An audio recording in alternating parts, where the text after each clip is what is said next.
Il y a des matins où tu ouvres les yeux et tu ne ressens rien. Pas de douleur, pas de joie, pas d'impatience d'affronter la journée, pas de peur de la rater non plus. Juste un vide propre et plat, comme un ciel de novembre qui n'annonce ni pluie ni soleil. Tu restes allongé quelques secondes de trop.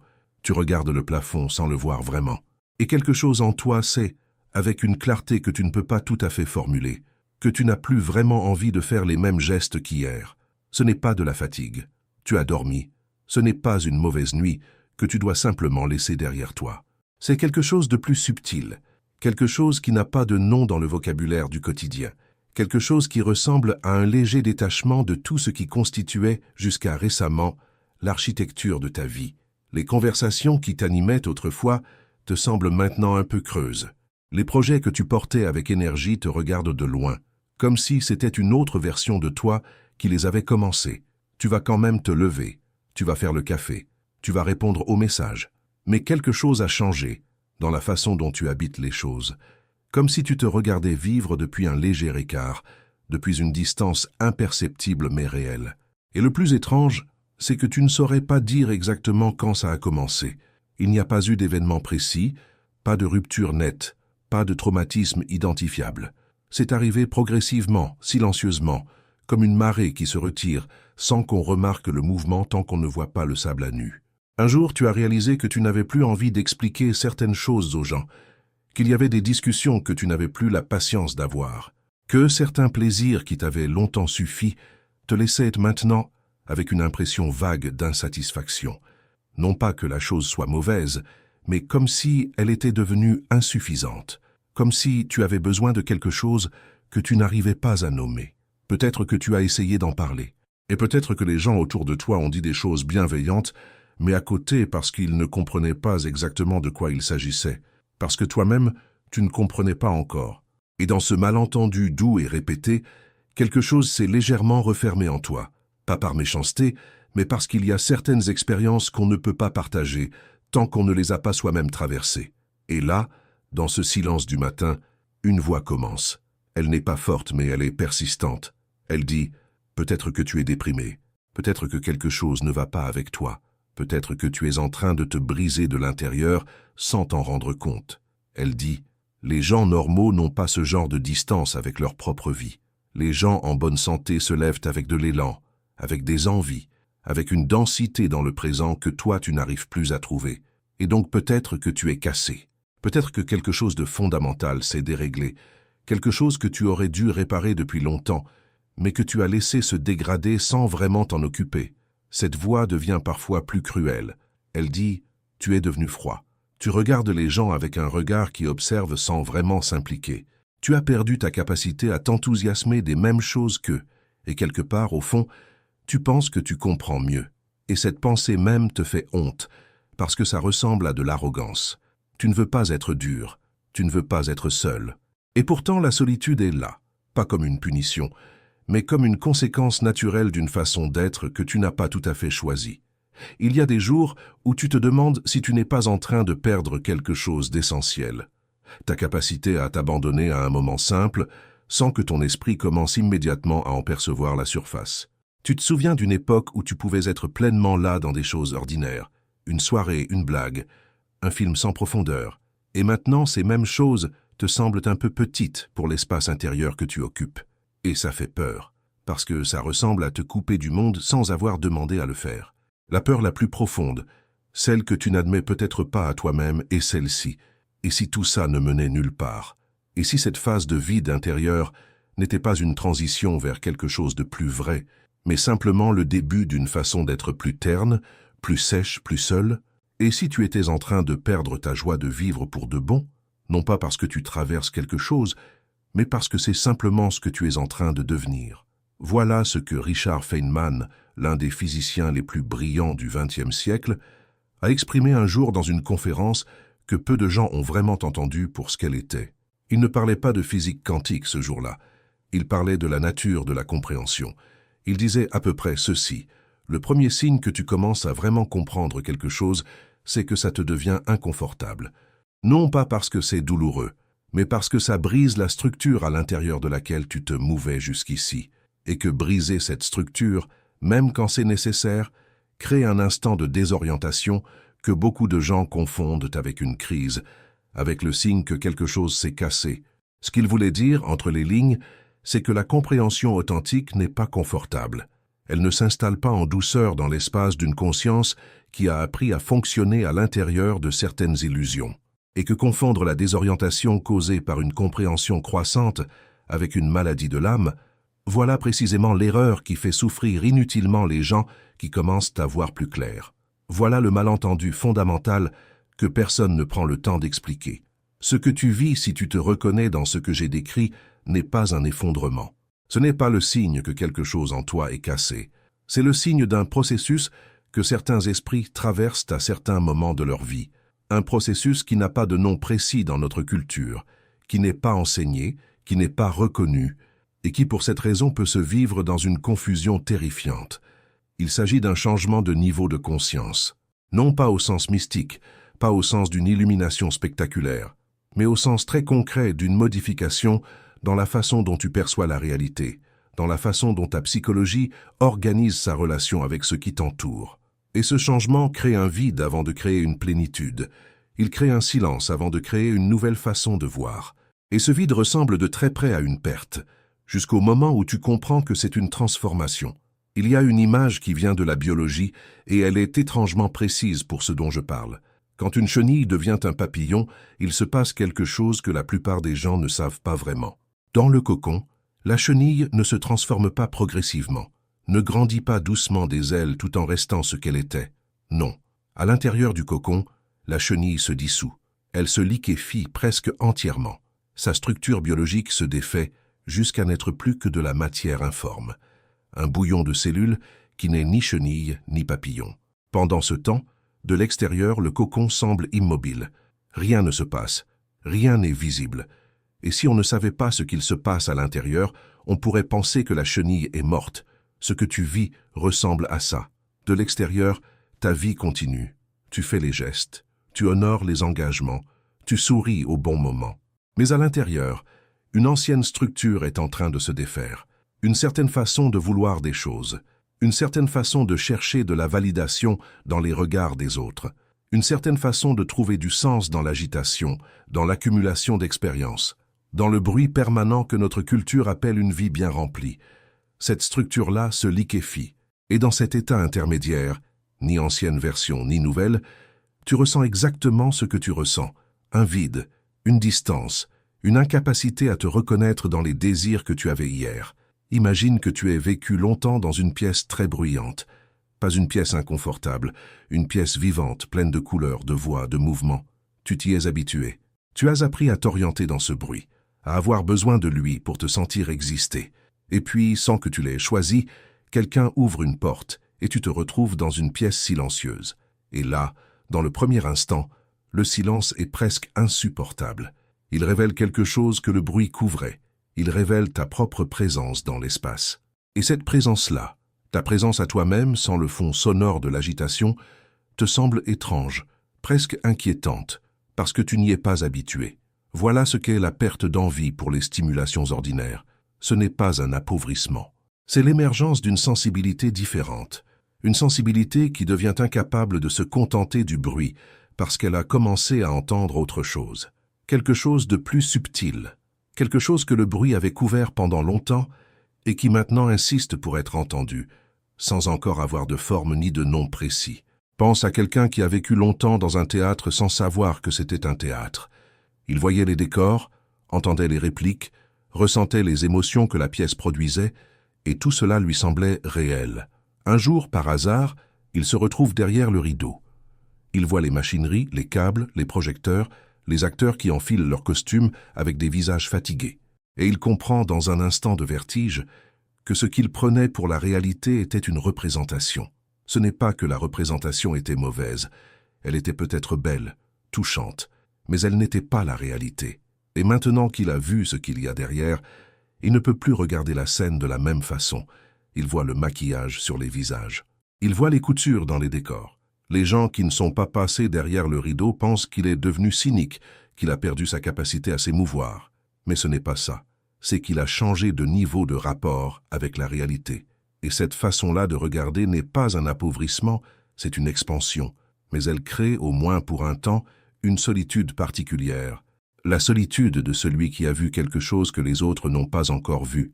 Ce vide que tu ressens, ce regard légèrement décalé sur les conversations et les dynamiques sociales, c'est toi qui es passé derrière le rideau.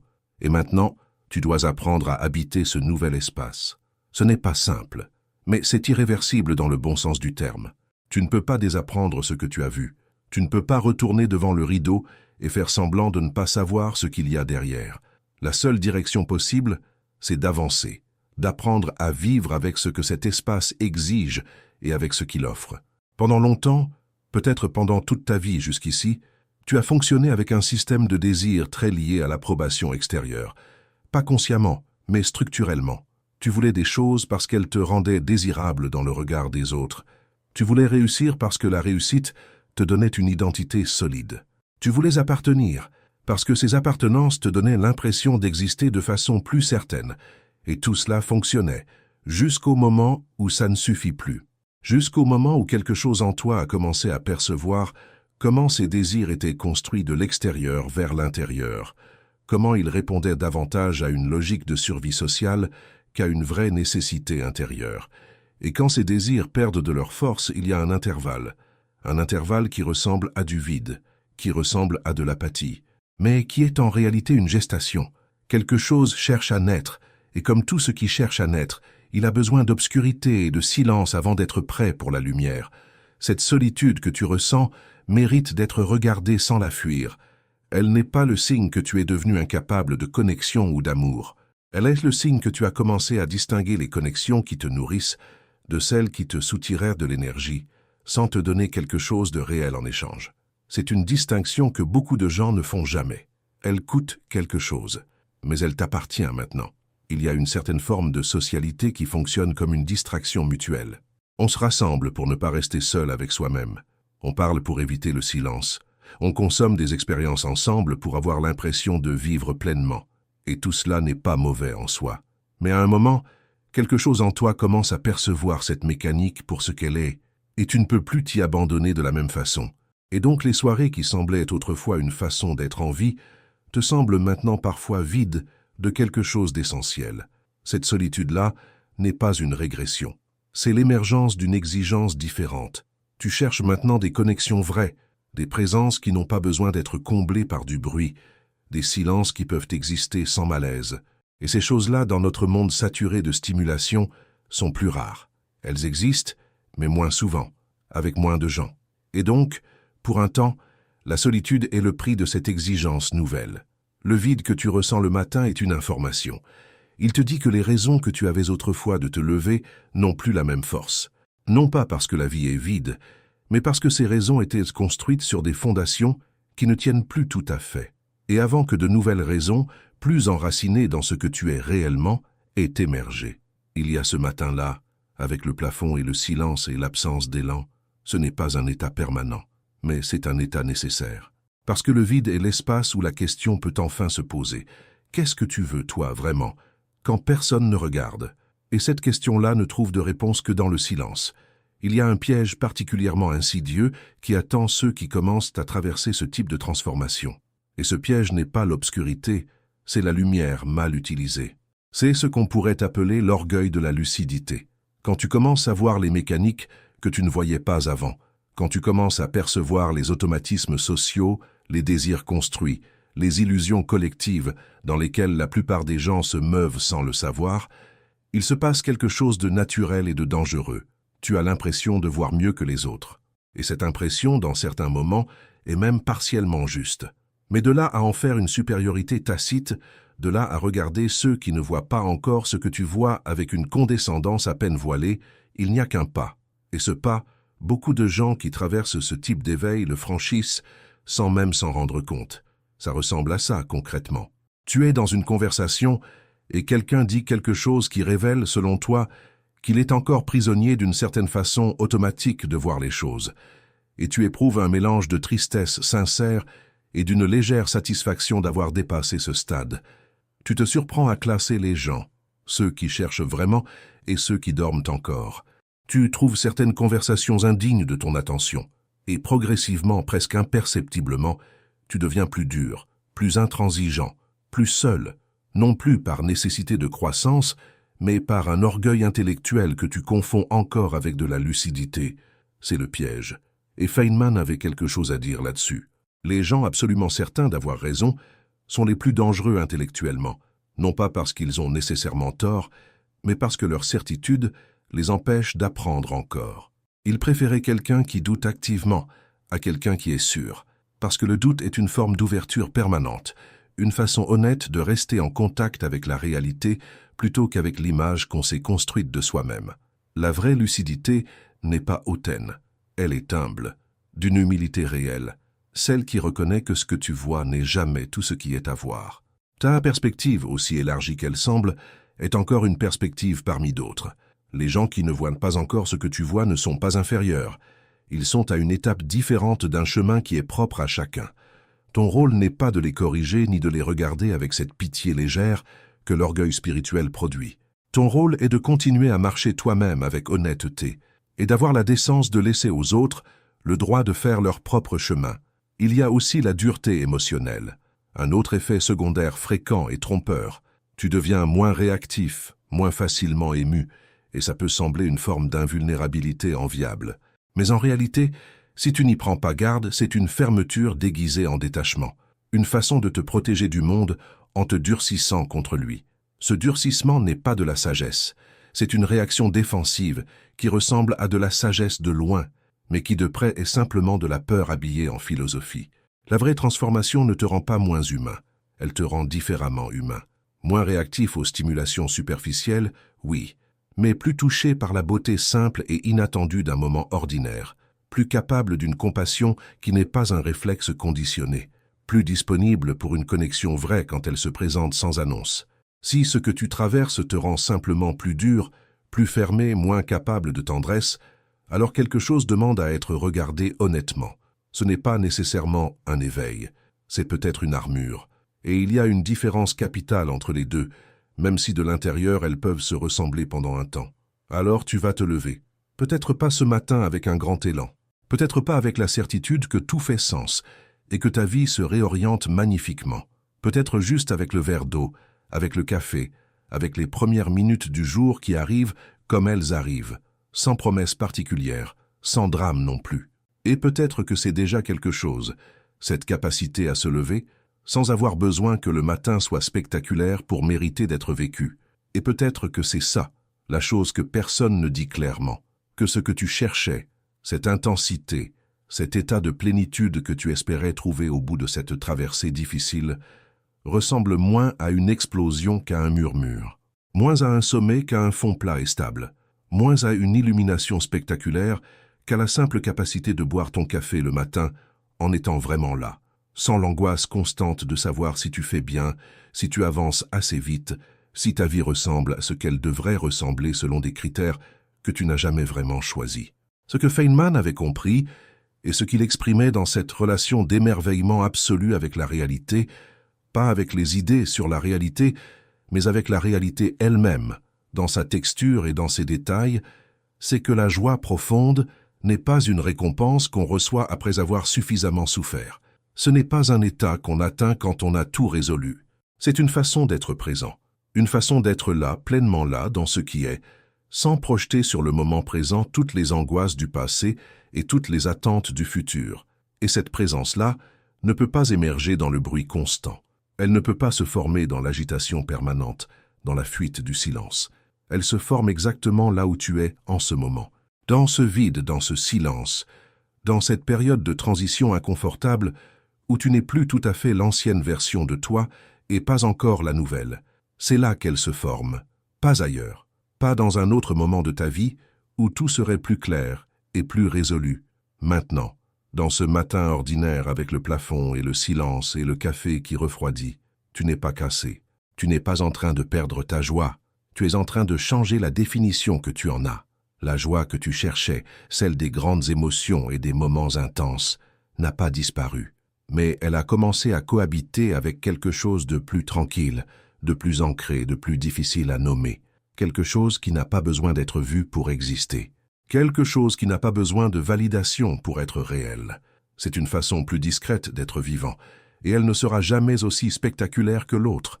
Elle ne sera jamais aussi photogénique, ni aussi racontable, mais elle est plus durable, elle est plus honnête, et elle est plus profondément tienne que tout ce que tu as porté jusqu'ici pour répondre à des attentes qui n'étaient pas les tiennes au départ. Il y aura encore des matins difficiles. Il y aura des jours où tu te demanderas si tu ne te racontes pas simplement une histoire commode sur ta propre profondeur. Ces doutes sont sains, ne les chasse pas, laisse-les exister à côté de toi. Parce que la capacité à être remis en question, par toi-même, par la réalité, est la seule garantie que tu n'es pas en train de te construire une prison confortable et de l'appeler de l'éveil. Mais au milieu de tout ça, il y a quelque chose qui commence, très lentement, à ressembler à de la stabilité. Une stabilité qui n'est pas l'absence de mouvement, mais la présence d'un ancrage. Quelque chose qui ne dépend pas du regard des autres, pour tenir debout. Quelque chose qui n'a pas besoin de l'approbation du monde, pour être solide, parce qu'il est construit sur quelque chose de plus profond que l'approbation. Et c'est ça, en fin de compte, ce que Feynman cherchait. Non pas la certitude, non pas la réponse définitive qui clôt les questions, mais le plaisir vivant de trouver les choses. Pas de les avoir trouvées, pas d'être arrivé quelque part de définitif, mais d'être en mouvement dans la curiosité, de savoir que l'incertitude n'est pas un obstacle à la joie, mais sa condition la plus fertile. D'être capable de regarder ce qui est comme c'est, avec l'honnêteté de quelqu'un qui ne cherche pas à avoir raison, mais à comprendre vraiment. Tu es quelqu'un qui commence à voir plus clairement. Ce n'est pas confortable. Ce ne le sera peut-être jamais complètement. Mais c'est réel.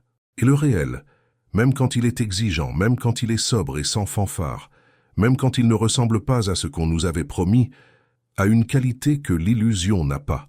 Il tient.